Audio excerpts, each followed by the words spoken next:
Aí é outra pergunta que eu vou me fazer, né? Será que teve algum tipo de mudança de cor, sabor, né? Ou odor naquela substância ali ou naquela mistura, tá? Exemplos clássicos desse tipo são as reações que acontecem em alimentos, principalmente, as que mais a gente vê, né? Então, por exemplo, assim, ó. Quando você tem lá um suco de uva, digamos assim, né? Eu imagino que vocês, óbvio, né, já sabem que é possível eu fazer um tipo de fermentação dessa minha fruta, né? No caso, qualquer fruta que tiver a sacarose ali, que tiver o açúcar, eu consigo fazer essa fermentação. Não é só a uva, né? Mas ela é a que mais é feita, tá? E eu faço um tipo de fermentação, ou seja, eu adiciono um micro-organismo, que na verdade é uma levedura, que é a Saccharomyces, né? E essa Saccharomyces, quando ela fica na ausência de oxigênio, ela consome esse açúcar e transforma esse açúcar em álcool, em etanol. E é aí que a gente consegue o vinho, tá?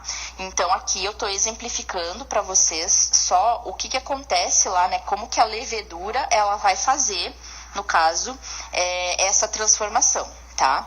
Nesses casos todos aqui, como eu estou utilizando células vivas, né, no caso leveduras, né, ou bactérias, por exemplo, tá?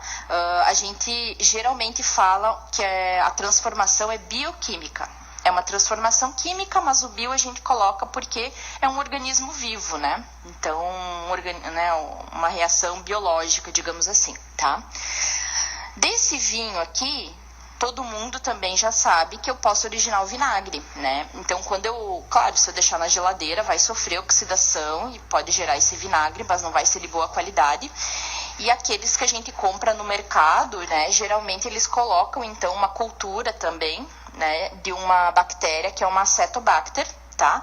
Que ela faz a oxidação desse etanol. Então, ela pega o etanol e transforma, né? Em ácido carboxílico, que é, nesse caso, o ácido acético, e é aí que a gente tem o vinagre, tá? Então, aqui eu também exemplifico para vocês como que seria essa transformação bioquímica, né? Quando a gente avalia esses três aqui, bom, todo mundo, eu imagino que já deve ter cheirado esses três, né? Então, a gente vê nitidamente a mudança, por exemplo, de odor entre essas três substâncias, né? Então, quando essas reações, elas estão acontecendo, muitas vezes vai ter alteração de cor, né? E o sabor nem se fala, né? Então é muito diferente um suco de uva de um vinagre, tá? Um outro tipo de exemplo seria as fermentações láticas, né? Então, quando eu tenho, por exemplo, um leite, eu posso tanto fazer o queijo, como a gente sabe, eu posso fazer um iogurte, enfim, né? E para fazer isso, geralmente, eu utilizo um tipo de bactéria também, que é no caso, do gênero Lactobacillus, né?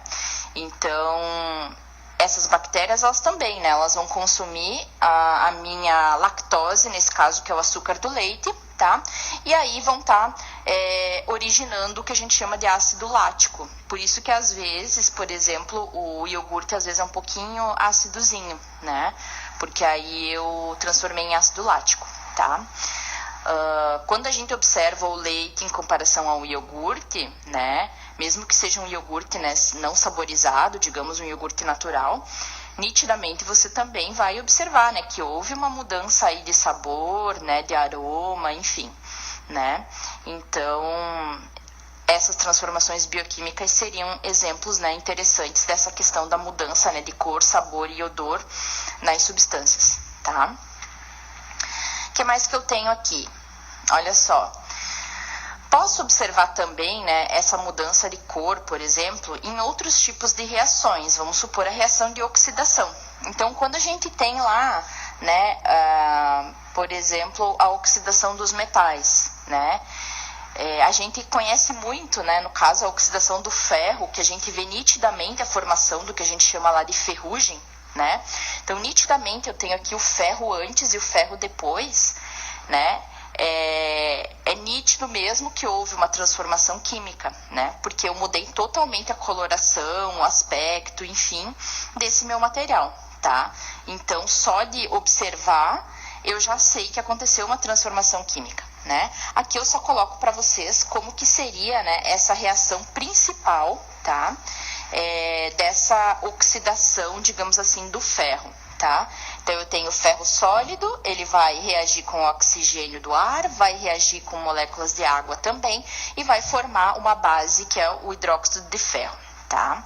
Então, isso vai gerar essa mudança de coloração.